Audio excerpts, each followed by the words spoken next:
अभी की note address तो हो गया। क्योंकि भारतीय शिक्षा के बड़े ताले की वास्तविक चाबी कहाँ है, इसका संकेत हम सबको हो गया। इस विश्वविद्यालय के मूल परिसर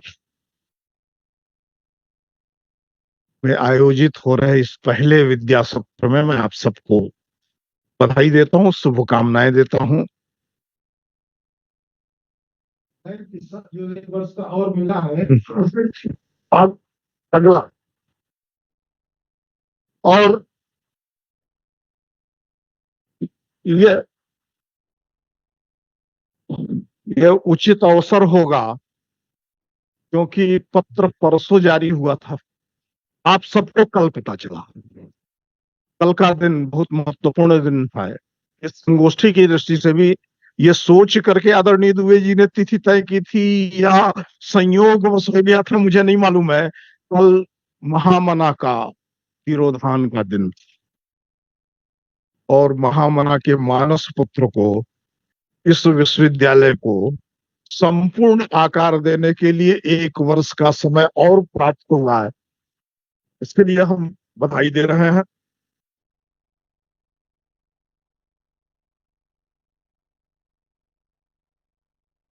मंच पर अध्यक्षता कर रहे माननीय कुलपति जी, हम सबके मार्गदर्शक, प्रेरक और सन्मित्र के रूप में बौद्ध दर्शन में एक पद आता है, और वो श्रेष्ठतम स्थिति है बोधिसत्व की, कल्याण मित्र। तो उस कल्याण मित्र के रूप में सर्वदा हम सबके कल्याण की चिंता करने वाले आचार्य ऋषिकेश जी, मेरे मित्र, एक हफ्ता हम लोगों ने काफी आनंद किया था। फिर उसके बाद अवसर, उसके बाद गुजरात आने का और विश्वविद्यालय आने का क्रम मेरा बहुत रहा, लेकिन वैसा अवसर नहीं प्राप्त हुआ कि हम बात करते। और आज मैं जो बात कहने वाला हूँ उसी 7 दिन में कुछ शिक्षा के बारे में जो पढ़ा है, सीखा है, उसी पर बात करूंगा। ऐसे प्रोफेसर एच बी पटेल जी शिक्षा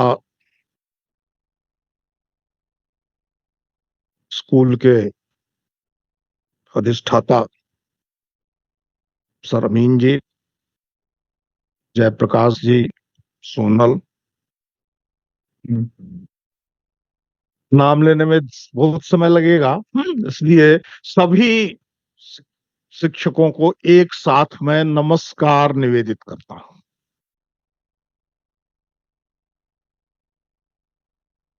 ये सही बात है कि भारत में शिक्षा की जब बात होगी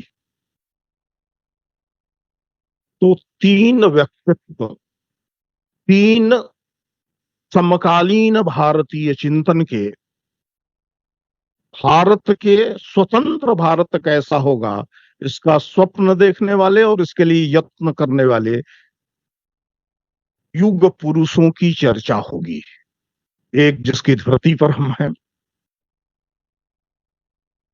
एक जिसके विचारों के आलोक में राष्ट्रीय शिक्षा नीति 2020 को देखने वाले हैं, और इन दोनों को ही जिसने प्रेरणा दी है। वो पूरी दुनिया को भारतीय शिक्षा दृष्टि के बारे में पहली बार ठीक से परिचय कराया था स्वामी विवेकानंद।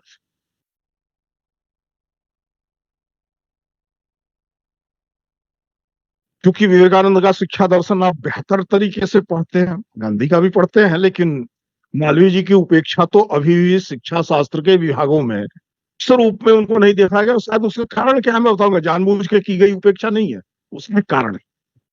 तो इन तीनों की विशिष्टता क्या है?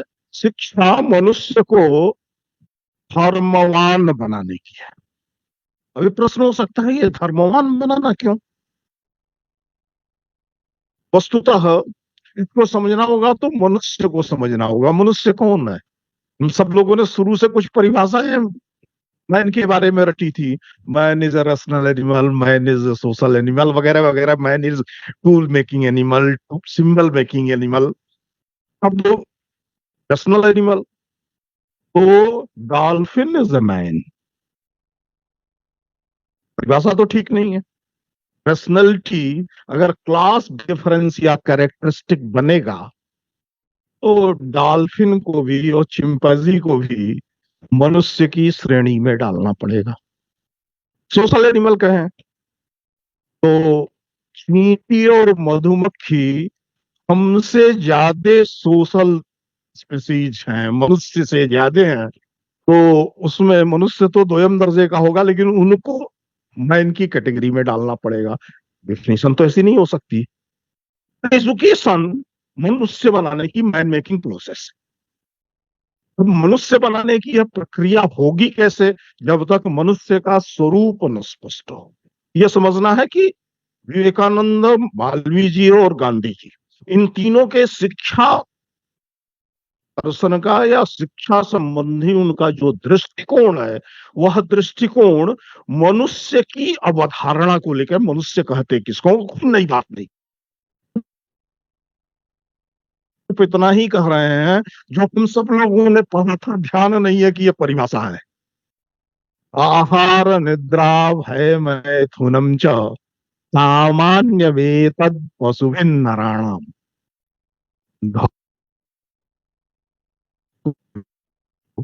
धर्मेण हीना पशुभे समाना। वो एनिमल, अब कैसा एनिमल है तो उसके लिए क्लास डिफरेंस या कैरेक्टरिस्टिक बताना पड़ेगा। तो मनुष्य के संबंध में उसको भी भूख लगती है, प्यास लगती है, उसको भी सेंसुअल डिजायर्स होती हैं, उसको भी क्रोध आता है, इत्यादि इत्यादि। ये मनुष्य और पशुओं में समान, अपने अपने ढंग से ऑर्गेनाइज अनऑर्गेनाइज झुंड में, समूह में रहने की आदत भी पशुओं की भी होती है, हमारी भी होती है। बहुत कम पशु हैं जो अकेले रहते हैं। तो वो परिभाषाएं जो बनाई थी, वो चाहे सिंबल मेकिंग एनिमल हो, टूल मेकिंग एनिमल हो। टूल मेकिंग एनिमल को कहेंगे अपने चोंच से बया जैसा घोंसला बनाती है, वैसा हम अपने हाथों से बुनकारी नहीं कर सकते हैं। तो टूल मेकिंग एनिमल की दृष्टि से भी वो परिभाषा जाती नहीं है। सिंबल मेकिंग एनिमल की दृष्टि से जाए तो ये कह सकते हैं कि हमने दुनिया भर के सारे सिंबल्स को डिकोड कर दिया हो, तब माने कि हम ही सिर्फ सिंबल कर रहे हैं। और सिंबल्स का यूज तो पशु करते भी हैं, एक दूसरे को बुलाने के लिए, पहचानने के लिए, अपने क्रोध को अभिव्यक्त करने के लिए, प्रेम को अभिव्यक्त करने के लिए। तो सिंबल मेकिंग एनिमल की दृष्टि से भी लिंग्विस्टिक सिंबल का यूज वो करते हैं कि नहीं करते हैं, ये मालूम नहीं है, अभी अभी तक मालूम नहीं है। क्योंकि हम सब एक होमोमेंसुरा प्रेडिकामेंट के शिकार हैं कि मनुष्य ही सर्वश्रेष्ठ है और वही निर्धारक है सबका, इस नाते कठिनाई है। लेकिन वह मनुष्य कौन है जो सर्वश्रेष्ठ है और निर्धारक है, इस पर चर्चा नहीं हुई है। और इस पर चर्चा का केंद्र खड़ा होता है जब बात विवेकानंद, मदन मोहन मालवीय और महात्मा गांधी पर आकर के पूरी हो जाती है। शिक्षा मनुष्य को धर्मवान प्राणी बनाने की प्रक्रिया है। उसे मानव जीव से, ह्यूमन स्पेसी से ह्यूमन बीइंग बनाने की जो प्रक्रिया है, वह वस्तुतः उसे धर्मवान, धर्म प्राण प्राणी बनाने की प्रक्रिया है। अब धर्म क्या है?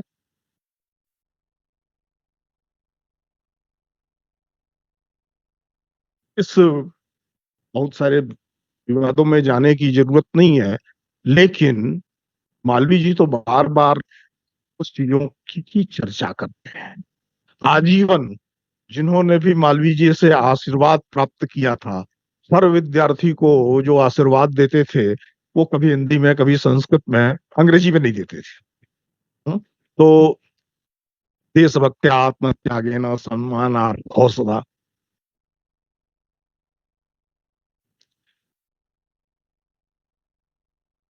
अध्यात्म से, विद्या से, व्यायाम से, देशभक्ति से और त्याग से उन गुणों को अर्जित करो जिससे तुम्हें सर्वत्र सम्मान प्राप्त होगा।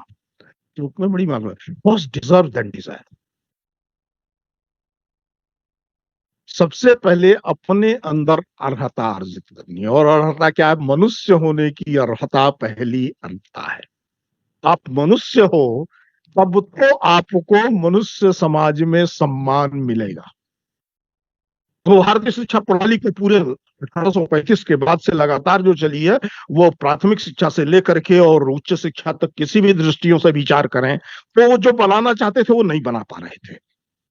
तो हम लोग को लगता है कि वो जो बनाना चाहते थे वो बना रहे हैं। मैं आपको याद दिलाऊंगा, वंदे मातरम गीत बंकिम चंद्र चटर्जी ने लिखा है। वो कलकत्ता यूनिवर्सिटी के फर्स्ट बैच के ग्रेजुएट।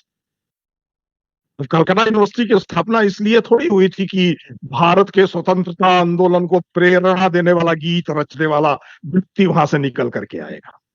वो बनाना चाहते थे, जो अगर बना सकते तो मदन मोहन मालवीय नहीं बने होते।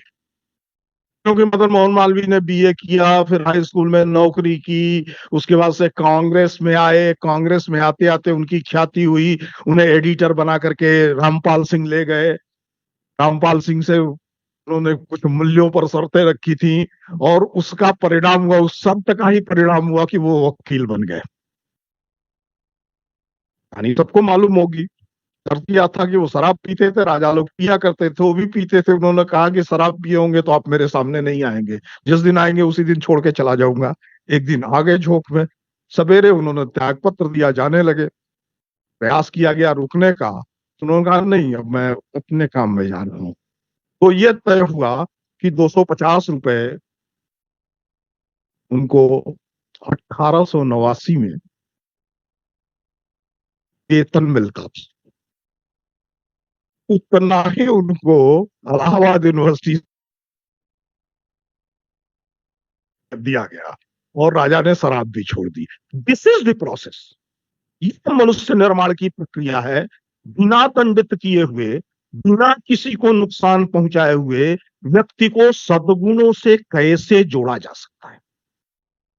दूसरी महत्वपूर्ण बात है, राष्ट्रीय शिक्षा नीति जिस बात की चर्चा करती है कि शिक्षा का सर्वश्रेष्ठ माध्यम मातृभाषा हो सकती है। तो भारत के संदर्भ में शिक्षा का सर्वश्रेष्ठ माध्यम भारतीय भाषाएं हो सकती हैं।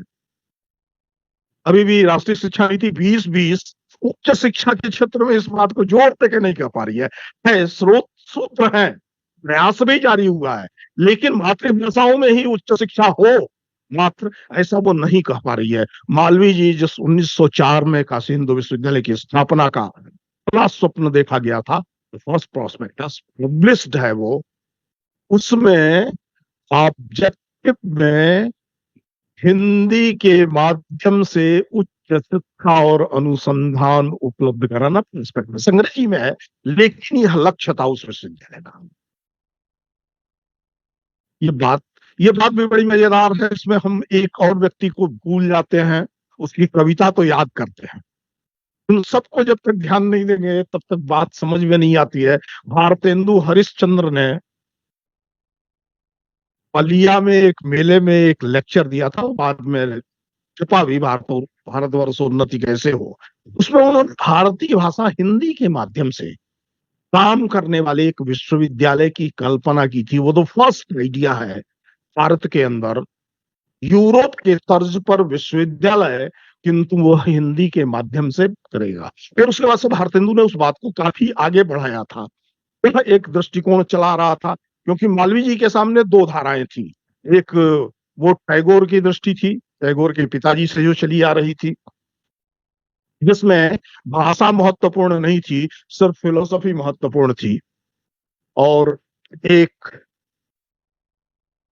जो काशी और प्रयाग को केंद्रित करके भारत के स्वतंत्रता आंदोलन का सैद्धांतिक स्वरूप बन रहा था, जो भारतीय भाषाओं के माध्यम से विचार किया जाना चाहिए, इसकी चर्चा कर रहा था, वो था। मालवीय जी के शिक्षा दृष्टि को समझना तो और कई चीजें समझनी पड़ेंगी। मैंने कहा कि वो आशीर्वाद जब दे रहे थे तो क्या था, उसमें व्यायाम था, उसमें हम्म, हम्म, तप था, इत्यादि इत्यादि। सिर्फ इम्पार्ट ऑफ नॉलेज की प्रक्रिया को शिक्षा उन्होंने नहीं माना।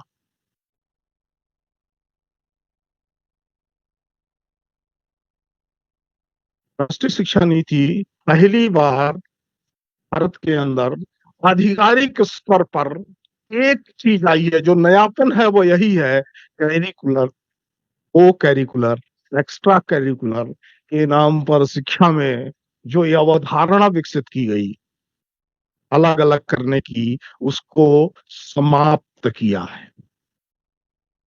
वो काशी हिंदू विश्वविद्यालय का नक्शा देखेगा तो कोई समझ पाएगा कि हर कॉलेज कॉलेज है, कॉलेज के एक तरफ हॉस्टल है, दूसरी तरफ बिल्ड क्लासरूम्स हैं, एकेडमिक बिल्डिंग्स हैं उस कॉलेज की, और बीच में एक बड़ा खेल का मैदान। वो अनायास नहीं, वो खाली जगह छोड़ने के लिए बीच में विद्यार्थी उद्दंड करेंगे इसके लिए नहीं था। वो इसलिए था कि छात्रावास से लेकर के और कक्षाओं तक ये जो कुछ भी है, यह सब कुछ मनुष्य निर्माण की प्रक्रिया का, अर्थात शिक्षा का, अर्थात मनुष्य में जो भी विशेषताएं हैं उनको उन्मीलित करने का, उन्हें प्रस्तुत करने का साधन है। राष्ट्रीय शिक्षा नीति इस बात की चर्चा करती है। राष्ट्रीय शिक्षा नीति दूसरी जो सबसे महत्वपूर्ण बात है, वो दो चीजों की चर्चा करती है, और शिक्षा शास्त्र के सभी विद्यार्थी है जानते हैं कि शिक्षा सिर्फ जो ज्ञात है उसको जानना तो नहीं है, अज्ञात को जाना नहीं जा सकता। तो क्या है? ज्ञात को नवीनता के साथ जानना है, हायर एजुकेशन, विशेष करके हायर एजुकेशन। लेकिन ये होगा कब? उसकी दो शर्तें हैं। पहली बार एक शिक्षा नीति उसकी स्पष्टता के साथ अपने उद्देशिका में, ऑब्जेक्टिव में ही कहती है कि दो चीजें आएंगी, क्रिएटिव इमेजिनेशन और क्रिटिकल थिंकिंग। अगर शिक्षा क्रिएटिव इमेजिनेशन और क्रिटिकल थिंकिंग इन दोनों को नहीं उत्पन्न करती है तो वो शिक्षा नहीं है। भारत में इस दृष्टि से मैं कह रहा था कि शिक्षा नीति अभी तक, मैं 1835 से लेकर के और अभी पूर्ववर्ती शिक्षा नीतियां इस दृष्टि से असफल रही हैं।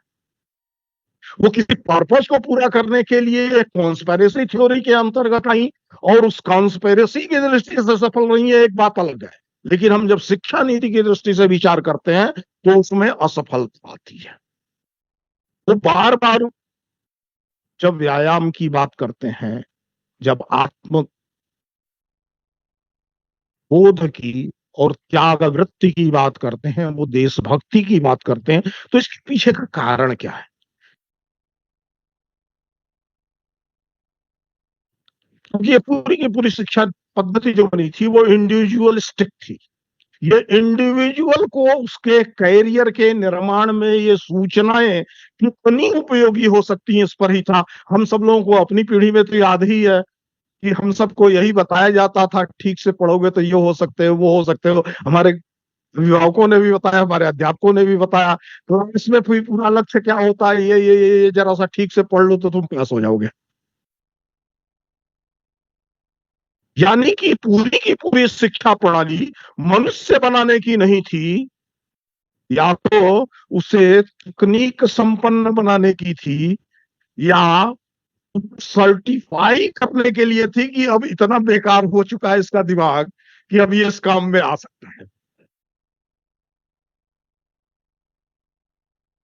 क्योंकि कभी हमारा, हम अध्यापकों के भी मन में नहीं आता था ये सिलेबस में जो पूरा लिखा हुआ है। मैं अपने शिक्षक जीवन की चर्चा करके बात को कर रहा हूँ। ये जो पूरा है, ये पूरा विद्यार्थी को पढ़ना जरूरी है, ये नहीं आता था। उसको लगता है ये चीजें जरूरी है।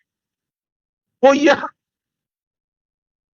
शिक्षक केंद्रित शिक्षा प्रणाली थी। शिक्षक जितना चाहे, जैसा चाहे शेष छोड़ भी देता था, तो पूरी पढ़ाई पर कोई असर आया ऐसा नहीं माना जाता था। राष्ट्रीय शिक्षा नीति इस दृष्टि से विद्यार्थी केंद्रित हुई है, लर्नर सेंट्रिक है। लर्नर सेंट्रिक एजुकेशन सिस्टम की बात करेंगे तो फिर एक प्रश्न खड़ा होता है कि आखिर मालवीय जी में वो कहाँ दिखाई देता है? इसलिए नहीं दिखाई देता कि हम काशी हिंदू विश्वविद्यालय को आज के नजरिए और आज के चश्मे से देख रहे हैं। आज का काशी हिंदू विश्वविद्यालय मालवीय जी के पुण्यों के प्रभाव से थोड़ा अलग है, लेकिन जो विधिक व्यवस्थाएं हैं उनके अंतर्गत उसमें किसी किस्म के अलगाव की बात नहीं थी। और ये लगातार 1970 के बाद लगातार उसमें परिवर्तन हुए, जिससे विश्वविद्यालय मूल स्वरूप को खो गया है। मूल स्वरूप को तो 1916 से ही उसने खोना शुरू किया था, क्योंकि 1904 में जिस बात का संकल्प मालवीय जी ने लिया था, और सिर्फ मालवीय जी ने नहीं लिया था, उसके लिए एक बहुत बड़ी मीटिंग हुई थी। प्रयाग में कुंभ समाप्त हुआ था, और कुंभ के बाद की परंपरा है कि सभी धर्माचार्य उठ करके बनारस आते हैं और यहाँ शिवरात्रि में स्नान करने के बाद फिर वो अपने अपने स्थानों को जाते हैं। ये हजारों वर्ष से परंपरा चली आ रही है। तो ही सारे धर्माचार्य काशी आए हुए थे, काशी नरेश की अध्यक्षता में सभा हुई थी। मालवीय जी ने उसमें एक प्रस्ताव रखा था। उस प्रस्ताव पर विशद चर्चा कुंभ के मेले में हुई थी लगातार, लेकिन एक प्रस्ताव रखा था, और उस प्रस्ताव में काशी हिंदू विश्वविद्यालय को ऑब्जेक्टिव मूलतः दो ही थे। एक तो हिंदू शास्त्रों का अध्ययन अध्यापन का केंद्र विकसित करना, हिंदू शास्त्रों को आज की आवश्यकता के अनुसार व्याख्यायित करते हुए अध्ययन अध्यापन का केंद्र स्थापित करना, हिंदू शास्त्रों को आज की आवश्यकता के अनुसार व्याख्यायित करते हुए उन्हें दुनिया के ज्ञान विज्ञान के समानांतर आधुनिक अद्यतन करना। अब इसमें जरूरत क्या थी? मजेदार बात है कि मालवीय जी को जो जमीन मिली थी वही जानना चाहिए वो क्यों मिली थी। महाराज बनारस से उन्होंने एक सपना दिखाया था उनको कि गंगा के किनारे 10 विद्यार्थी जब सूर्य को अर्घ्य देंगे तो वह दृश्य कितना पवित्र होगा। मालवीय जी के जीवन में वो सपना नहीं पूरा हो पाया। उनके जीवन काल में 10,000 विद्यार्थी भी कैंपस में नहीं हो पाए थे, लेकिन सूर्यार्घ देने वाला सपना तो नहीं पूरा हो पाया। लेकिन मालवीय जी ने इस दृष्टि से बात की थी, और वो कहते थे कि हमारे यहाँ से जो इंजीनियर होगा वो भारत का कल्चरल एम्बेसडर होगा, पूरी दुनिया में जाएगा। तो धर्म की शिक्षा इंजीनियरिंग और मेडिकल में भी दी जाती थी, और 1974 तक ये चलता रहा। 1974 में काली रात जब पूरे देश में आई तो काशी हिंदू विश्वविद्यालय में भी धर्म शिक्षा के उच्छेद की काली रात आई। वो बात अलग है कि 1986 के बाद मॉरल वैल्यू एजुकेशन के नाम पर उसको ले आने की कोशिश पूरे देश में हुई, लेकिन वो सेकुलर नेचर की, और सेकुलर नेचर भारत में धर्म सेकुलर है, धर्म ही सेकुलरिज्म है। धर्म इहलौकिकता का विरोध नहीं है, इहलौकिकता का संस्कार। संस्कार क्या होता है? तुम माजते हैं जब, तो वही संस्कार है। बांग्ला में संस्कार शब्द का प्रयोग संस्कृत में भी माजने के अर्थ में होता है। हम सब कोई बर्तन भी तो मलते हैं ना, इसलिए मलते हैं गंदगी हट जाए। तो इस लौकिकता को जब माजते हैं तो माजने का जो साधन है और क्रिया है वही धर्म है। हमको यूं समझना है तो मीमांसा जो वेदों की व्याख्या का शास्त्र है, उसमें कहता है कि एक भी पद का प्रयोग मैं उससे अलग अर्थ में नहीं करूंगा जो लोक में प्रयुक्त होता है। यानी कोई लोकोत्तर की बात, सातवें आसमान की बात धर्म नहीं है। धर्म इस जीवन को श्रेष्ठ बनाने का रास्ता है। हम एक्सियोलॉजी कर रहे होते हैं, जब धर्म की परिभाषा कर रहे होते हैं तब भी यही बात कह रहे होते हैं। वो दशकम धर्म लक्षणम भी कहते हैं तो यही बात कर रहे हैं ना। धृति क्षमा दम अस्तेयम शौचम इंद्रिय निग्रहम सत्यम क्रोधो। ये दसों के दसों में कोई रिलीजियस वैल्यू है क्या? सब की सब एक्सियोलॉजी के टर्म में कहा जाए, मूल्य मीमांसा की टर्म में कहा जाए, तो सब ह्यूमन वैल्यूज है। सेकुलरिज्म का उदय दरअसल जिस झगड़े में हुआ वो झगड़ा भारत में था नहीं, और मालवीय जी उसकी कल्पना नहीं कर सकते थे, तो उन्होंने उसकी कल्पना न कर सकने की शायद एक कमजोरी रही हो, इस नाते उसको साथ लेकर के किया था। और जो सेकुलर एजुकेशन, ब्रिटिश हिस्ट्री में पहला सेकुलर यूनिवर्सिटी जो इस्टेब्लिश हुई है वो कलकत्ता और मुंबई यूनिवर्सिटी है। अपने इंग्लैंड में उन्होंने आज तक कोई सेकुलर यूनिवर्सिटी स्टेट की नहीं बनाई, क्योंकि चर्च ऑफ इंग्लैंड का हेड, स्टेट का हेड और यूनिवर्सिटीज का चांसलर, ये तीनों ही तीनों राजा है। तो वहां तो सेकुलरिज्म संभव नहीं है, सब वहीं से आया था। मालवीय जी ने सूडो सेकुलरिज्म के बजाय जो रियल एक्सियोलॉजिकल सेकुलरिज्म हो सकता है, वस्तुतः मनुष्य मात्र की अभ्युन्नति के, मनुष्य मात्र के कल्याण की जो दृष्टि हो सकती है, यही तो सेकुलरिज्म। हम पारलौकिकता की चिंता किए बिना, उसकी चर्चा किए बिना, उन तत्वमीमांसीय प्रश्नों में फंसे हुए बिना मनुष्य के कल्याण के बारे में सोचें, इस लोक में कल्याण के बारे में सोचें, और यह भारतीय धर्म दृष्टि है। पुराण भी चिल्ला के कहते हैं इसी बात को। अष्टादश पुराणेषु व्यासस्य वचनम द्वयम् परोपकाराय पुण्य परोपकार पापाय परपीडन। तो परोपकार की दृष्टि यही धर्म दृष्टि है। गोस्वामी जी मध्यकाल में आकर के गोस्वामी तुलसीदास कहते हैं, परहित सरिस धर्म नहीं भाई, पर पीड़ा सम नहीं अथवाई। तो मालवीय जी जिस धर्म केंद्रित शिक्षा की बात कर रहे हैं, वह विज्ञानों का विरोध नहीं है, अपितु विज्ञानों को मानव हित की दृष्टि से विकसित करने के लिए जिस प्रकार की शिक्षा की आवश्यकता है, उस शिक्षा की प्रस्तुति है। एक मजेदार बात आज कर रहा हूं, किस प्रकार से वो कुछ थ्योराइज करके नहीं जा सकता है, इसलिए कुछ उदाहरणों से बताना चाहूंगा। एक प्रॉब्लम हायर एजुकेशन में पिछले 20-25 वर्षों से बड़ी जबरदस्त है। तो 30-40 वर्षों से कभी वो सिर्फ इलाहाबाद और दिल्ली जैसे जगहों पर समस्या थी, आज पूरे देश में हो गई है। गुजरात भी उससे अछूता नहीं है। और आप सब लोग जिन जिन विश्वविद्यालयों से आए होंगे, उनके आस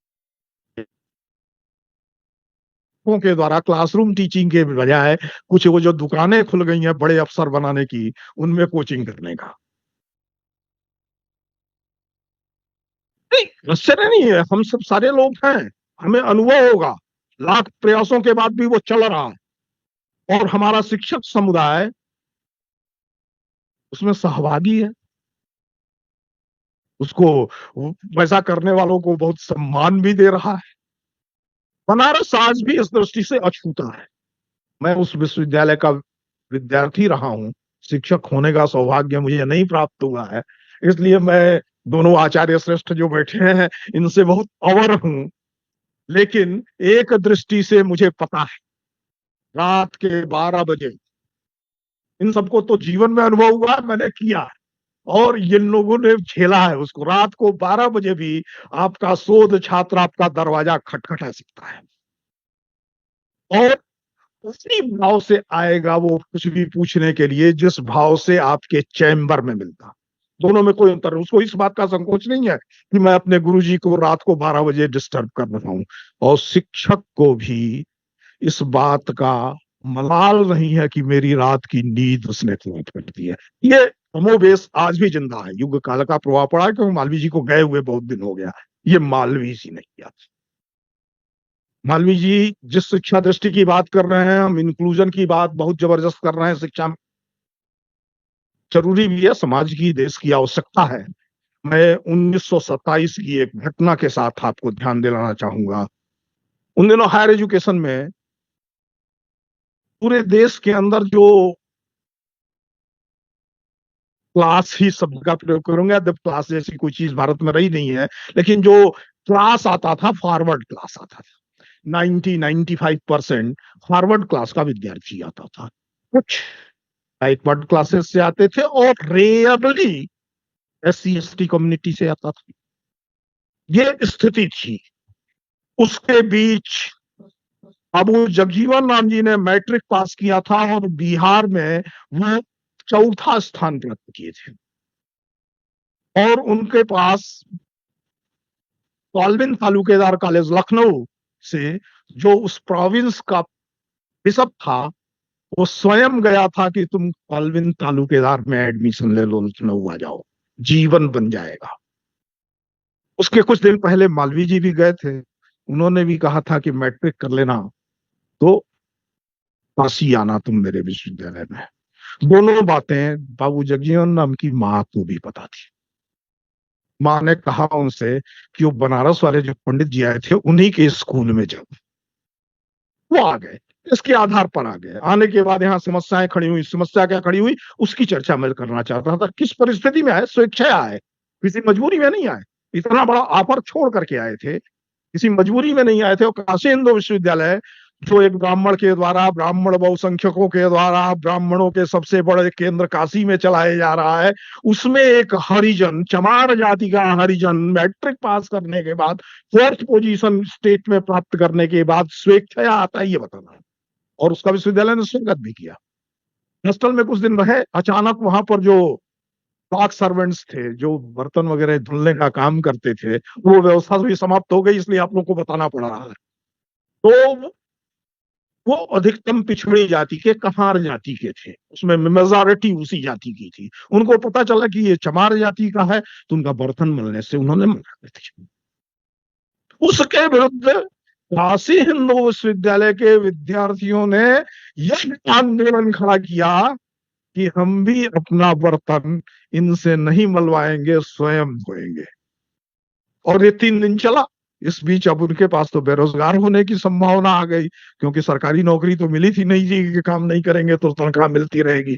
मान के पैसे से काशी हिंदू विश्वविद्यालय चलता था। ये बात मालवीय जी को पता चली, और उसके बाद जो हुआ वो मैं ज्यादा चर्चा नहीं कर रहा हूं। लेकिन एक वातावरण शिक्षा पद्धति का था, जिसके अंदर सवर्ण विद्यार्थी विद्यार्थी होकर के आए हुए किसी अनुसूचित जाति के, पूरा भारत छुआछूत के महारोग से पूरी तरह से ग्रस्त था। महाराष्ट्र में तो बड़ा आंदोलन चल रहा था, वही वर्ष है जब बड़ा आंदोलन हुआ था।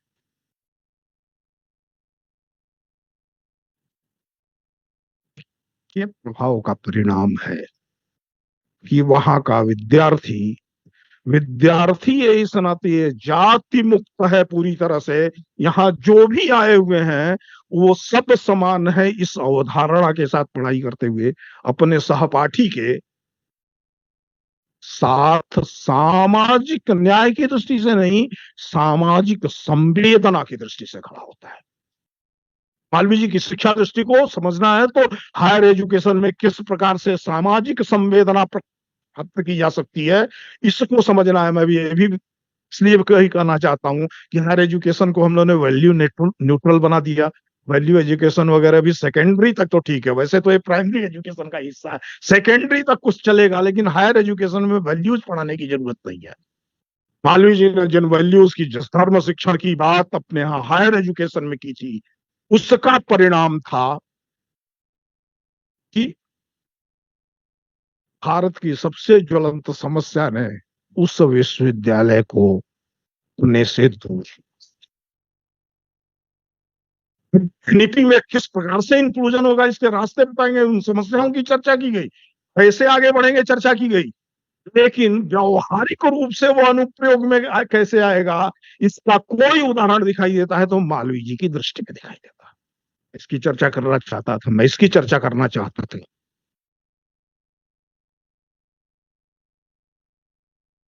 कि कल्चरल इथॉस से क्या होता है। ये लंबे समय तक रहा है कि क्यों कल्चरल इथॉस होना चाहिए। एजुकेशन में कल्चरल इथॉस की जरूरत क्या है, साइंस पढ़ना है तो कल्चरल इथॉस की जरूरत क्या है। सांस्कृतिक पृष्ठभूमि, संस्कृतियों के प्रति गौरव भाव, अपनी ज्ञान परंपरा के प्रति गौरव भाव से आखिर क्या अंतर आ जाएगा? इस अंतर को भी समझना है। जो अंतर आया हुआ था, उस अंतर को समझना है तो भी काशी हिंदू विश्वविद्यालय को समझना पड़ेगा, क्योंकि मालवीय जी थोड़े जिद्दी आदमी थे। पता है, जमीन तो लिया था सांस्कृतिक परंपरा का ध्यान दिला करके। जो भवन बने थे वो भी इस देश के तमाम लक्ष्मीपतियों के ब्लैंक चेक से बने थे। उसमें चर्चा भी आई, महाराज सयाजीराव गायकवाड़ का भी जबरदस्त योगदान है, इसलिए उनके नाम पर पुस्तकालय स्थापित हुआ वहां।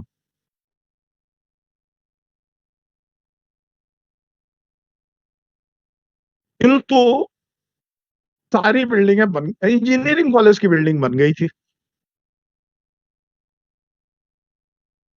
मेडिकल कॉलेज की भी बिल्डिंग बन गई थी, कुछ आर्ट्स कॉलेज का भी काम हो गया था।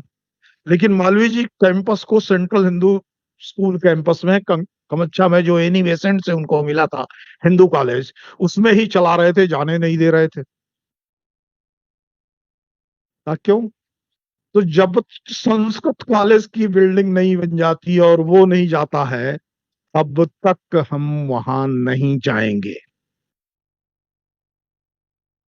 इंजीनियरिंग कॉलेज को तकलीफ हो रही थी, न तो अपने लेबोरेटरीज बना पा रहे थे, न कुछ कर रहे थे, और उस कैंपस की कल्पना किस प्रकार का वो कर रहे थे। अब गांधी की याद दिलाऊंगा। गांधी ने काका कालेलकर कमेटी बनाई थी, हम सब लोग जानते हैं। काका कालेलकर कमेटी की रिपोर्ट भी ध्यान में होगी आपको, जिसमें कालेलकर जी ने गांधी जी को पत्र लिखते हुए इस रिपोर्ट में कहा कि हमने इसमें शिक्षा की स्वायत्तता तो बना ली है, किंतु शिक्षा को स्वायत्त बनाने के लिए में सफल नहीं हो सके। गांधी ने उत्तर दिया था, जब तक शिक्षा स्वाश्रित नहीं होगी वह स्वायत्त नहीं हो सकती है। काशी हिंदू विश्वविद्यालय इस दृष्टि से स्वाश्रित था, इसलिए स्वायत्त था। स्वाश्रित क्यों था? इंजीनियरिंग कॉलेज की बिल्डिंग बन गई तो उन्होंने कहा सबसे पहले इलेक्ट्रिकल डिपार्टमेंट खुलेगा, सिविल इंजीनियरिंग का डिपार्टमेंट। वही शायद महत्वपूर्ण इंजीनियरिंग के ट्रेड भी थे। तो इलेक्ट्रिकल इंजीनियरिंग का डिपार्टमेंट सिर्फ प्रोटोटाइप और मॉडल्स पर बिजली नहीं बनाएगा, विश्वविद्यालय की आवश्यकता भर की बिजली इंजीनियरिंग कॉलेज उत्पादित करेगा। और 60 के दशक तक वो प्लांट विश्वविद्यालय की आवश्यकता भर उत्पादित करता रहा, बाद में उसकी वृद्धि नहीं की गई और बंद कर दिया गया। ये तब तक, जब तक सरकार से कम कम सहयोग मिल रहा था, तब तक वो सब चल रहा था। जल की हमारी व्यवस्था होगी, पूरी टाउन प्लानिंग हमारी होगी। इस नाते काशी हिंदू विश्वविद्यालय लंबे समय तक एक नोटिफाइड एरिया के रूप में स्वतंत्रता के बाद भी अलग सेल्फ गवर्नमेंट के रूप में चल रहा था। वो पूरी टाउन प्लानिंग हमारी होगी, ट्रांसपोर्टेशन हमारा होगा, और सपना कि आने वाले दिनों में विमान उड़ाना भी यहाँ का विद्यार्थी चमकेगा। एरोनॉटिकल इंजीनियरिंग नहीं, लेकिन ये सपना देखते हुए उनके समय में तो शुरू नहीं हो पाया है, लेकिन एयर स्ट्रिप के लिए भी जमीन ये मार्क करके छोड़ी कि यहाँ हवाई अड्डा बनेगा ओपन। मैं ये सिर्फ आपको बता रहा हूं कि शिक्षा को स्वायत्त बनाना है। शिक्षा को अगर स्वायत्त बनाना है, शिक्षाविदों के सामने सबसे बड़ी चिंता ये होती है कि बाह्य हस्तक्षेप, विशेष करके शासकीय हस्तक्षेप से शिक्षा मुक्त हो, लेकिन उसे कारपोरेट के हवाले भी नहीं छोड़ा जा सकता है। इसलिए उसे स्वाश्रित और स्वावलंबी होना पड़ेगा। गांधी की बुनियादी तालीम मनुष्य को स्वावलंबी बनाने की है, तो मालवीय की जो उच्च शिक्षा दृष्टि है, वह उच्च शिक्षा संस्थानों को स्वाश्रित बनाने की दृष्टि है। दुनिया के श्रेष्ठ श्रेष्ठ विश्वविद्यालय आज उसी रास्ते पर है। हम हार्वर्ड की बात करेंगे, हम मैसाचुसेट्स की बात करेंगे, हम ऑक्सफोर्ड की बात करेंगे, तो ये सब उसी दृष्टि पर आगे बढ़ रहे हैं कि शिक्षा को, उच्च शिक्षा को उन्होंने आश्रित और स्वावलंबी बनाया, अपने उपार्जन से इस नाते उनकी स्वायत्ता बची हुई है। हायर एजुकेशन की दृष्टि से मालवीय जी का विचार हम प्राथमिक एजुकेशन की दृष्टि से अब करें तो क्या दृष्टि है वहां पर? वो तो जो श्लोक उनको बहुत प्रिय थे, उसमें साफ साफ आता है, ग्रामे ग्रामे सभा कार्या, ग्रामे ग्रामे था सभा पाठशाला मल्लशाला पति पर्व महोत्सव। जागृत भारत, श्रेष्ठ भारत, स्वावलंबी समाज, धर्माधारित समाज और व्यक्ति, ये निर्मित कब होगा? जब गांव गांव में सभा होगी। सभा यानी वो चुनाव वाली पब्लिक मीटिंग नहीं। फिर सभा को परिभाषित करना पड़ेगा।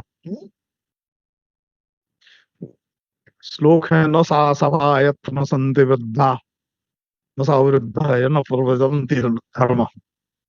वो सभा नहीं है जिसमें वृद्ध नहीं है, और वृद्ध वो नहीं है जो धर्म यानी उचित बात नहीं कहता है। भारत के संसद ने भी एक ऐसा ही श्लोक ने सेंट्रल हॉल में उत्कीर्ण करा रखा था। कौन सा है? सभायाम न प्रवेशव्यम, सभा में जाओ ही मत। या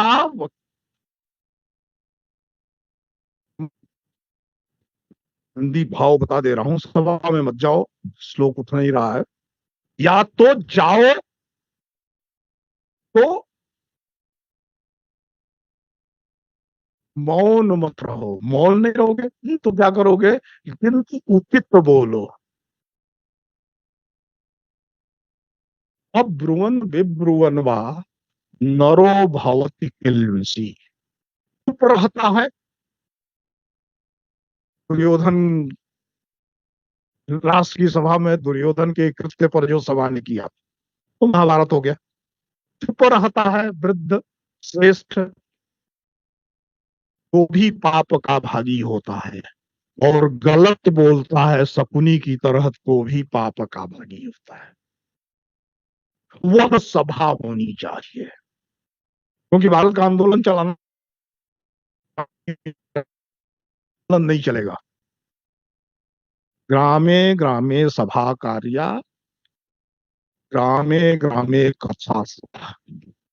अब कथा सुभा क्या है? वो जो सत्यनारायण व्रत कथा वगैरह वगैरह कथाएं हम समझ रहे हैं, या विभिन्न प्रकार की राम कथाएं आजकल मनोरंजन के लिए हो रही हैं, वो नहीं है। अलवी जी को हित भी नहीं था, उनके प्रवचन को पढ़िए, जो वो कथाएं कर रहे थे उनको पढ़िए तो स्पष्ट होता है क्या है। कथा वह है जिसमें सिद्धांतों का प्रतिपादन किया जाता है। यदि वो प्रतिपादित नहीं हो रहे हैं तो वह कथा नहीं है। यानी धर्म के सिद्धांतों पर हर गांव में चर्चा होनी चाहिए। होगी कब? तो इसके लिए दो चीजें चाहिए, एक तो विद्या चाहिए और दूसरा शरीर में बल भी चाहिए। तो इसलिए हर गांव विद्यालय से युक्त होगा, और हर गांव में अखाड़ा भी होगा, जिम्नेजियम भी होगा, सिर्फ स्कूल नहीं। तो यह जो दृष्टि थी कि सबको शिक्षा का अवसर मिलना चाहिए, सबको उसके उत्तम स्वास्थ्य के अवसर मिलने चाहिए, सबको विचारों को निर्भीकता पूर्वक करने का अवसर मिलना चाहिए, और सबको जीवन के मूल सिद्धांतों को समझने का अवसर मिलना चाहिए। ग्रामे ग्रामे सभा कार्या, ग्रामे ग्रामे इकट्ठा हुआ, पाठशाला मल्लशाला प्रति पर्व महोत्सव। और इस तरह से नहीं होगा। अभी एक ऐसा भी समय आए जब ज्ञान की बातें बंद करके हर पर्व को हम महोत्सव के रूप में मनाएं, समरस रूप से मनाएं। क्योंकि अभी गुजरात में चल रहा है तो यहाँ तो 10 दिन नवरात्र मनाते हैं और 15 दिन दिवाली मनाते हैं। दीपावली से प्रारंभ करके और कार्तिक पूर्णिमा तक गुजरात के लिए उत्सव का पर्व होता है। तो यह उत्सव का वातावरण जो है, यह पर्व में इस प्रकार का उत्सव का वातावरण हो कि संपूर्ण गांव यानी संपूर्ण समाज बिना किसी भेद के साथ आ सके। जब बिना किसी भेद के आनंद मनाने के लिए साथ आता है तो यह विधि आधारित समता के प्रश्न खड़े समाप्त हो जाते हैं और समरस न्यायपूर्ण समाज की निर्मित होती है। मालवीय जी की शिक्षा दृष्टि को अगर समझना है तो यह समता की, स्वतंत्रता की, बंधुत्व की शिक्षा दृष्टि, बेहतर प्रगतिशील जीवन की शिक्षा दृष्टि और उसके साथ साथ संपूर्ण विश्व के कल्याण के लिए प्राचीनतम ज्ञान विज्ञान से लेकर के आधुनिकतम विज्ञान और तकनीक के एक क्वांटिटी में, एक साथ में विकास की दृष्टि है। वो सब कुछ एक श्रेष्ठ मनुष्य, एक अन्यों के लिए उपयोगी मनुष्य, स्वयं के लिए नहीं। यहाँ उपयोग शब्द का जब मैं बात कर रहा हूं तो यूटिलिटेरियन दृष्टि से नहीं बात कर रहा हूं, ये भारतीय दृष्टि से उपयोगी वही है जो अन्यों के लिए उपयोगी है। मैं अपने लिए प्रयास कर रहा हूं और अपने लिए क्षमताएं मैंने अर्जित कर ली हैं, तो यह मनुष्य और पशु के बीच का व्यावर्तन नहीं है, डिफरेंशिएशन नहीं है। ये मनुष्य और पशु के बीच समानता की निर्मित है। पशु भी जितनी योग्यताएं अर्जित करता है वो अपने लिए अर्जित करता है। मनुष्य जो योग्यताएं अर्जित करता है, यदि वह दूसरों के लिए अर्जित कर रहा है तो मनुष्य है। हम क्या इस प्रकार की शिक्षा प्रणाली का सपना लगातार देख नहीं रहे थे? देख रहे थे, लेकिन एनईपी ने पहली बार यूरोप की शिक्षा प्रणाली के दबाव से मुक्त रहते हुए, उनकी में भी जो श्रेष्ठ है उसको स्वीकार करते हुए, उनका स्वदेशीकरण करते हुए, उनका लोक की दृष्टि से समंजन करते हुए, और जो स्वदेशी दृष्टि थी, पारंपरिक दृष्टि थी, हमारी ऐतिहासिक दृष्टि थी, उसका आज के कालखंड की दृष्टि से समंजन करते हुए, एडवांसमेंट करते हुए, मनुष्य निर्माण के लिए हम केजी टू पीजी और अप टू रिसर्च एक समग्र अवधारणा प्रस्तुत की है। ये पहली बार समग्र अवधारणा है जिसमें शिक्षा प्राइमरी, सेकेंडरी और हायर के रेजिमेंटेशन में नहीं है। जहां शिक्षा जहां शिक्षा अध्यापकों के कब्जे में नहीं है, अध्यापकों बने संस्था के कब्जे में नहीं है, अपितु प्रत्येक शिक्षार्थी को उसकी प्रतिभा के अनुरूप सीखने का अवसर प्राप्त हो सके। जो जितना सीखने की क्षमता रखता है वो उतना सीख सकता है। इस बात की स्वतंत्रता की है, इस बात की है कि अधिकतम का इंक्लूजन कैसे होगा, और उस दृष्टि से जितने प्रकार की प्रणालियां संभव है वो प्रणालियां कर सकते हैं। आज एक कठिनाई आई है, उस कठिनाई की चर्चा जरूर होनी चाहिए। शायद मालवीय जी के समय वो समस्या नहीं रही होगी। क्लासरूम विद्यार्थियों से खाली हो रहा है। एडमिशन लेता है, क्लास में नहीं आता है, परीक्षा में आ जाता है। यह हार्ड रियलिटी सिर्फ यही की नहीं है। अभी मैं पिछले दिनों जिस काम में लगा हुआ उस दृष्टि से कुछ विश्वविद्यालयों के शिक्षकों से चर्चा कर रहा था, तो ये ऑक्सफोर्ड की भी है। उन्होंने अटेंडेंस, हॉस्टल की अटेंडेंस मान लिया, क्लासरूम की अटेंडेंस छोड़ दिया। लेकिन यह उसका मतलब ये नहीं कि वो पढ़ नहीं रहा, वो पढ़ रहा है। इंडिविजुअल लर्नर, इंडिविजुअल लर्नर को ग्रुप डोमेन में कैसे ले आया जाए, समूह क्षेत्र में कैसे ले आया जाए जिससे क्लासरूम तक आ सके, इसके संबंध में विचार करना पड़ेगा। मालवीय जी ने किया था जब वो समस्या नहीं थी उस समय। उस समय 90% अटेंडेंस स्वाभाविक तौर पर होती थी। तो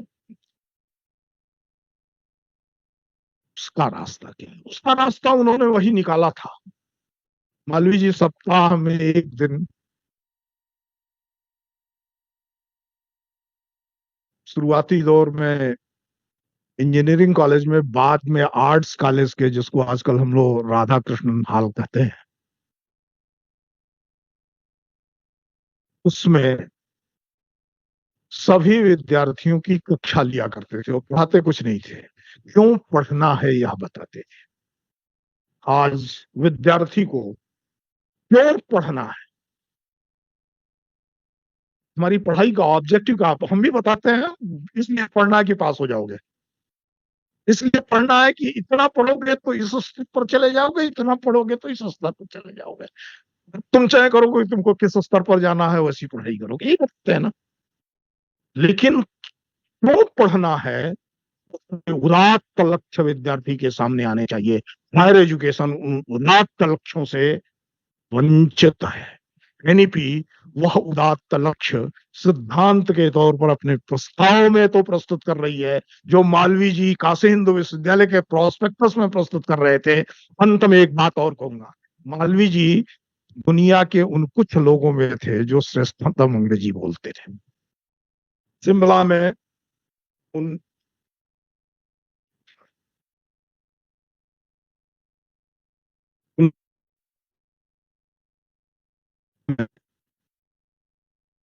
एक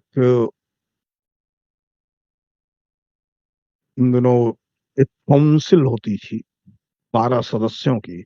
उस काउंसिल की कॉन्फ्रेंस चल रही थी, शिमला में चल रही थी, राष्ट्रपति निवास में। 3 दिन मालवीय जी, 7 दिन का कुल अधिवेशन था उसका, 3 दिन मालवीय जी बोलते रहे। उस पर आप देखिएगा, उस समय के अखबारों की रिपोर्ट है कि हम कल्पना नहीं कर सकते हैं एक व्यक्ति जो वेशभूषा से विशुद्ध भारतीय है और ऐसी भाषा में बात कर रहा है जो बड़े बड़े अधिवक्ताओं की, ब्रिटिश अधिवक्ताओं के लिए भी संभव नहीं है।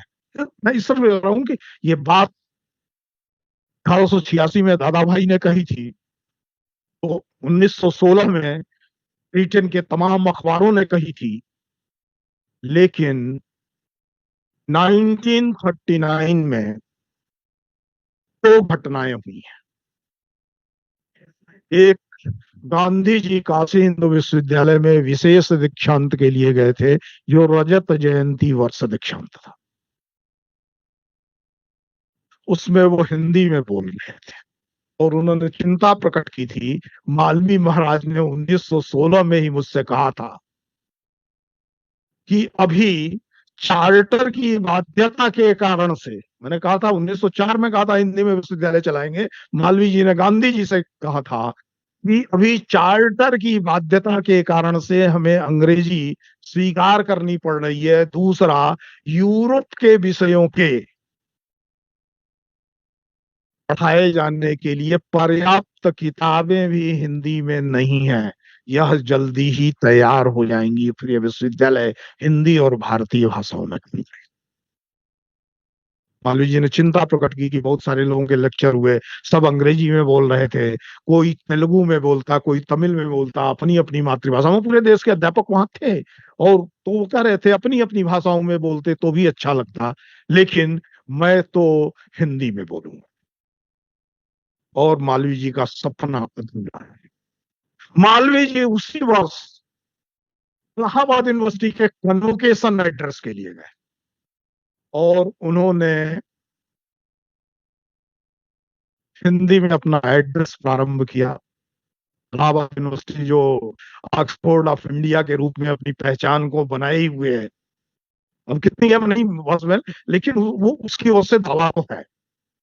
तो स्वाभाविक तौर पर वहां हिंदी में कन्वोकेशन एड्रेस पहली बार होने की स्थिति थी। मालवीय जी की होटिंग शुरू हुई। जिस विश्वविद्यालय के वो स्नातक थे, जिस विश्वविद्यालय को उन्होंने सबसे बड़ा हॉस्टल बना करके दिया, हिंदू हॉस्टल, ये हिंदू विश्वविद्यालय की स्थापना के पहले ही वो हिंदू हॉस्टल बना करके दिए थे।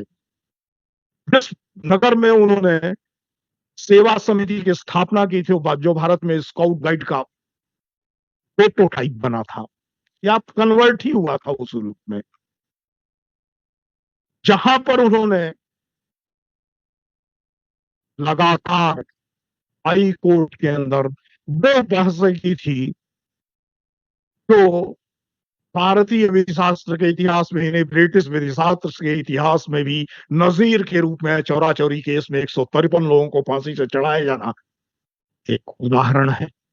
वहां पर वो हिंदी में बोल रहे थे, उनको हुटिंग हो रही थी और उन्होंने कहा था हिंदी में बात करना थोड़ा मेरे लिए भी कठिन है, समझना आपके लिए बहुत कठिन है, लेकिन फिर भी मैं हिंदी में ही बोलूंगा, क्योंकि अब वक्त आ गया है जब इस देश को अपनी जुबान बोलनी चाहिए। अदालतों में हिंदी में कामकाज होना चाहिए। इसका आंदोलन चला करके यूनाइटेड प्रोविंस में निचली अदालतों में सेशन कोर्ट्स तक हिंदी को कामकाज की भाषा के रूप में स्थापित करने वाले मालवीय को ध्यान करना पड़ेगा। भारत की सांस्कृतिक परंपराओं के साथ गलत व्यवहार नहीं होना चाहिए। इस दृष्टि से में सबसे बड़ा था गंगा बैराज का निर्माण। गंगा बैराज बनाने के लिए उन्होंने कॉलेज खोला, जो दुनिया का पहला पॉलिटेक्निक कॉलेज है। आजकल यूनिवर्सिटी है रुड़की वाला, थॉमसन कॉलेज के नाम से वो पॉलिटेक्निक खुला था। उसके विरुद्ध गंगा अविरल बहती रहनी चाहिए। गंगा का रुकना भारत के लिए खतरनाक है। इसका आंदोलन चलाया। आगे भी यह घटना न हो, इसके लिए वहां पर गंगा महासभा की स्थापना की, एक संगठनात्मक आधार दिया, गंगा भारती प्रारंभ कराई। वृंदावन में 1700 एकड़ जमीन पर गौशाला स्थापित कराई। अनेकों संस्थाओं के निर्माता के रूप में उनको ये समझना पड़ेगा कि वह कर क्या रहे थे। तो वह वस्तुतः भारत की जो स्मूथ शैक्षिक दृष्टि के लिए, शिक्षा लोकोपकार के लिए, इस दृष्टि को प्रयोग के द्वारा स्थापित करने की कोशिश कर रहे थे। उन्होंने पहली बार एक विश्वविद्यालय स्थापित किया था, जो आज हम कह रहे हैं कि एक फैकल्टी, एक डोमेन का विश्वविद्यालय नहीं होगा। विश्वविद्यालय को मल्टी फैकल्टी होना पड़ेगा, मल्टी नॉलेज डोमेन का होना पड़ेगा। ये एनईपी कर रही है। लेकिन 1916 में या 1904 में कोई कल्पना नहीं कर सकता था। अब मैंने ज्यादा समय ले लिया है, लेकिन बात अब मालवीय जी की है। वो दो मालवीय जी के मानस पुत्र हैं, तो जितना मैं समझ पाया हूँ, गलत भी हो सकता हूं मैं, लेकिन मैं कहूंगा जरूर। 7 मिनट और लगेंगे। तो कोई कल्पना नहीं कर सकता था उस समय। एक ही जगह जहां पर वेद भी पढ़ाया जाएगा और एक ही जगह जहां रॉकेट साइंस भी पढ़ाई जाएगी, एक ही कैंपस के अंदर, यह कल्पना दुनिया में कोई नहीं कर सकता था। इसलिए काशी हिंदू विश्वविद्यालय यूरोप के यूनिवर्सिटी मॉडल पर स्थापित हुआ यूनिवर्सिटी नहीं है। हम आज भी जानते हैं, आज भी उनके ऑक्सफोर्ड और कैम्ब्रिज दोनों अलग अलग डोमेन की है। एक साइंस एंड टेक्नोलॉजी की यूनिवर्सिटी है, तो दूसरा जो है ह्यूमैनिटीज एंड सोशल साइंसेज की यूनिवर्सिटी। हम जानते हैं वो नहीं कर सके हैं अभी तक। लेकिन एक समग्र शिक्षा, संपूर्ण शिक्षा, विशेषज्ञता के होने के बाद भी शिक्षा का एक डोमेन के साथ दूसरे डोमेन के साथ का संबंध होता है, उस अंतर संबंध को जिंदा रखते हुए मनुष्य निर्माण की प्रक्रिया चले, ये सोचा था। और ये मनुष्य निर्माण कैसे होता है और किन संकल्पों के साथ होता है, इसकी अंतिम बात करके पूरा करूंगा। 1904 में पहला प्रोस्पेक्टस आया था। 1916 में विश्वविद्यालय स्थापित हुआ। उन दिनों मालवीय जी हाई कोर्ट में प्रैक्टिस कर रहे थे। 1911 तक उन्होंने प्रैक्टिस की थी, और प्रैक्टिस में उनकी पर माह आय लगभग 5,000 रुपया थी। 250 स्कॉलरशिप मिलती थी, जो उस दिनों डीएम का वेतन था। जब वो प्रैक्टिस कर रहे थे तो 1,100 रुपए मिलते थे। जब हाई स्कूल के मास्टर बने थे तो 50 रुपए मिलते थे। 5,000 रुपए की आमदनी पर उनके पिताजी ने उनसे कहा, देखो मालिक,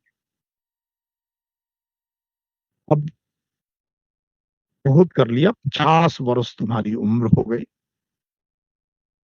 तुम जिस विश्वविद्यालय का चिल्ला रहे हो, अब उसको बना दो या तो नहीं बना पाओगे, और उसके लिए तुम्हें ये प्रैक्टिस छोड़नी पड़ेगी। उनके पिता ने कहा। इस परिवार की विपत्ति के कारण उन्होंने पढ़ाई छोड़ करके 50 रुपए की नौकरी की थी। उसके जब अच्छे दिन आए थे, तो उनका वही पिता कहता कि अब इसको छोड़ो और विश्वविद्यालय बनाने की ओर जाओ, और मेरी ओर से 100 रुपया पहला सहयोग प्राप्त करो। वो दिन 1911 के बाद मालवीय जी ने जो प्रैक्टिस छोड़ी थी, कला को नहीं फेंका था, क्योंकि उन्होंने कभी काला गाउन पहना ही नहीं था, ये भी विशेषता थी। वह एक बार फिर धारण किया था चौरी चौरा के 153 लोगों को मुक्त कराने के लिए। मैं कह रहा हूं कि उस समय छोड़ दिया था। बाद में जब वो काशी हिंदू विश्वविद्यालय की स्थापना हो गई, उसके बाद से मालवीय जी पहले वाइस चांसलर नहीं है काशी हिंदू विश्वविद्यालय के, ये तो आप सबको पता होगा। वो पहले प्रो वाइस चांसलर है। स्वयं की रचना में सब सुंदर लाल के अधीन काम करने का निर्णय करने वाला महामानव ही हो सकता है। वह महामना वही है। मद और मोह से मुक्ति जो शिक्षा दिला सकती है, वही मनुष्य को महामना बना सकती है। मद न हो, मोह न हो, तो हर मनुष्य महामना हो जाएगा। वो जीवन भारतीय शिक्षा का प्रतीक है। और अंत में कहूंगा, मालवीय जी जो कर रहे थे, वो उनको कोई इल्हाम नहीं हुआ था, वो भारत की शिक्षक परंपरा में आया हुआ था। अंतिम बात, वो क्यों आया हुआ था, कहां से आया हुआ था। छांदोग्योपनिषद में एक कथा आती है। सनक सनंदन सनत कुमार के पास ब्रह्मर्षि नारद गए। उन्होंने कहा, भगवान मैं द्रविद तो हूं लेकिन मंत्रविद नहीं, इस नाते मुझे बेचैनी है। मुझे वह शिक्षा दीजिए जिससे मेरी बेचैनी दूर हो सके, शांति प्राप्त हो सके। सनक सनंदन सनत कुमार ने तुरंत सवाल सोचा कि नारद जैसा ज्ञानी व्यक्ति है, बात कह रहा है तो कुछ तो खास होगा। फिर उन्होंने कहा, भगवान नारद आपने क्या पढ़ रखा है कि आप बेचैन है। तो त्रयी से लेकर के 27 विषयों की चर्चा वहां आती है। और आज के सारे नॉलेज डोमेन को अगर ध्यान दिया जाए तो उन 27 विषयों में सब आ जाता है, कुछ भी बचता नहीं है। वो सब पढ़ने के बाद भी मुझे शांति नहीं है, तो मुझे वह विद्या दीजिए जो शांति दे सके। और सनत कुमार ने कहा, उस समय जो बात कही थी वो यही कही थी कि तुमने शब्दों के रूप में जाना है, इन सब के बीच जो मंत्र है वह एक है कि यह संपूर्ण सृष्टि एक ही शक्ति का प्रकाश है, एक ही चेतना का प्रकाश है। यह ईश्वर की अभिव्यक्ति है। इस रूप में इसका जो एकत्व है, इसका अनुभव करते हुए इन शास्त्रों से अगर अर्थ निकालोगे तो शांति प्राप्त होगी। काशी हिंदू विश्वविद्यालय, मालवीय जी की शिक्षा दृष्टि उसी अवधारणा पर थी कि विषयों के विभेद होंगे, लेकिन जो ज्ञान का है, जो बोध है, उसमें एक एकात्म है, उसमें आइडेंटिटी है, वो डिविजिव नहीं है। राष्ट्रीय शिक्षा नीति फिर से भारत की शिक्षा व्यवस्था को उसी पटरी पर लाने का एक यत्न है। इम्प्लीमेंटेशन हमें करना है, इसलिए इसके परिणाम आएंगे कि नहीं, ये तय करने की जिम्मेदारी हमारी ही है। इसी के साथ मैं अपनी बात को पूरा करना है।